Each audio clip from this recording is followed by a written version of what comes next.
Mission 2025 കോൺഗ്രസിനെ തുണച്ചത്. UDF-ന്റേത് അണികൾ നേടിത്തന്ന വിജയമാണെന്ന് KPCC president Sunny Joseph ഇവിടെ ഊട്ടിയുറപ്പിക്കുകയാണ്. ജനങ്ങൾ സമ്മാനിച്ച വിജയമാണിത്. എല്ലാവരുടെയും കൂട്ടായ്മയിലാണ് ഈ വിജയം നേടിയത്. ജനങ്ങൾ സമ്മാനിച്ച ജനവിധിയെ അങ്ങേയറ്റം വിനയത്തോടെ സ്വീകരിക്കുകയാണ് എന്നും സണ്ണി ജോസഫ് ഈ വിജയത്തിൽ പ്രതികരിക്കുകയാണ്. ജനങ്ങളുടെ ദാസന്മാരായി പ്രവർത്തിക്കാൻ UDF ബാധ്യസ്ഥരാണെന്നും സണ്ണി ജോസഫ് പ്രതികരിച്ചു. പാർലമെന്റ് തെരഞ്ഞെടുപ്പിന് പിന്നാലെ തന്നെ തദ്ദേശ തെരഞ്ഞെടുപ്പിനുള്ള ഒരുക്കങ്ങൾ കോൺഗ്രസ് തുടങ്ങിയിരുന്നു.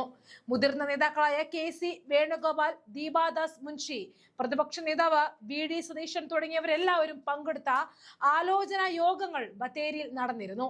ഇതിന്റെ അടിസ്ഥാനത്തിൽ മിഷൻ 2025 പ്രഖ്യാപിച്ചു.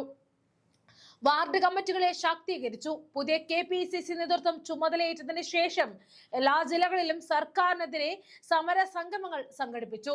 KPCC നിർദ്ദേശപ്രകാരം പ്രവർത്തനത്തിലുള്ള ഫണ്ട് വാർഡുകൾ കമ്മിറ്റികൾ തന്നെ സമാഹരിച്ചു. വാർഡുകൾക്ക് തന്നെ സ്ഥാനാർത്ഥികളെ നിർണ്ണയിക്കാൻ സ്വാതന്ത്ര്യം നൽകി. എല്ലാവരുടെയും കൂട്ടായ്മയിലാണ് ഈ വിജയം നേടിയത്. അതിന് AICC കേരളത്തോട് കാണിച്ച പ്രത്യേക താല്പര്യത്തിനും പിന്തുണയ്ക്കും നന്ദി അറിയിക്കുന്നു എന്ന് കൂടി സണ്ണി ജോസഫ് ഈ നിമിഷത്തിൽ പറയുകയാണ്.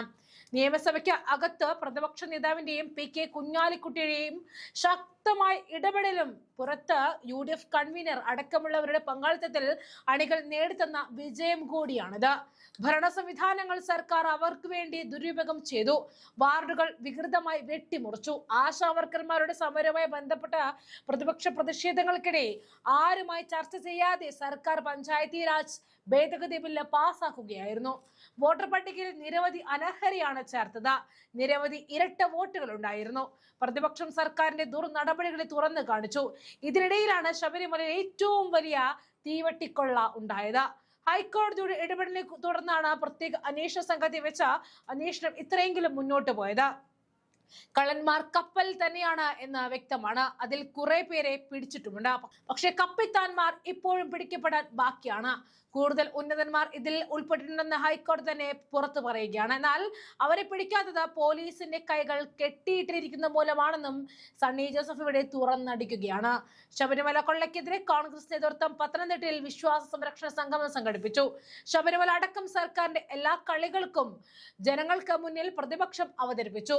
ശബരിമല കൊള്ളയിൽ അറസ്റ്റിലായ നേതാക്കന്മാരെ പൊതിഞ്ഞ് സംരക്ഷിക്കുന്ന നടപടിയാണ് CPM ചെയ്തുകൊണ്ടിരിക്കുന്നത്.